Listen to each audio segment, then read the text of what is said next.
അമൃതേശ്വരി നമ. അമ്മയുടെ മക്കൾക്ക് പലർക്കും ഒരു സംശയമുണ്ട്. ഏകാഗ്രത കുറയുന്നു, പഴയതുപോലെ സാധനയിൽ താല്പര്യമില്ല, ചിട്ടയുള്ള ജീവിതം കൈവിട്ടു പോകുന്നു, നാം ജപിക്കുമ്പോൾ ശ്രദ്ധ വരുന്നില്ല. ഇതിനൊക്കെ എന്തു ചെയ്യണം? അമ്മ അതിനുള്ള കാരണവും പരിഹാരവും ഇങ്ങനെ അരുളി: മക്കളെ, ലക്ഷ്യത്തെക്കുറിച്ച് വ്യക്തമായ ധാരണ ഉണ്ടായാൽ എല്ലാം ശരിയാകും. അതിനെയാണ് നിഷ്ഠയോടുകൂടിയ ജീവിതം എന്ന് പറയുക. മനസ്സിൻ്റെ പൊതു സ്വഭാവം സംശയവും ചാഞ്ചാട്ടവുമാണ്. പക്ഷേ മക്കൾ ലക്ഷ്യം ഉറപ്പിച്ചാൽ മനസ്സിൻ്റെ ഈ പ്രകൃതം മാറും. ഉദാഹരണം പറയാം. 10 മണിക്ക് ഓഫീസിൽ എത്തണമെന്ന് തീരുമാനിച്ചു എന്ന് കരുതുക.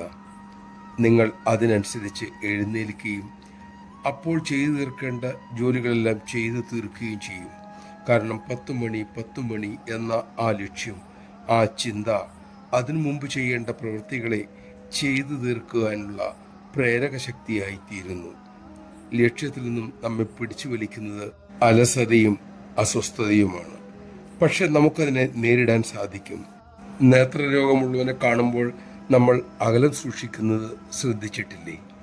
ഗോതമ്പിന് അലർജിയുള്ളയാൾ ചപ്പാത്തി ഒഴിവാക്കുമല്ലോ. അതുപോലെ ലക്ഷ്യത്തിൽ നിന്നും നമ്മെ അകറ്റുമെന്നുറപ്പുള്ള കാര്യങ്ങളിൽ ഒരിക്കലും നാം അപ്പോൾ ഏർപ്പെടില്ല. പക്ഷേ ലക്ഷ്യബോധം ശരിക്കും ഉണ്ടായിരിക്കണം. നമഃശിവായ. അമ്മയായിരിക്കട്ടെ നമ്മുടെ ലക്ഷ്യവും വഴിയും.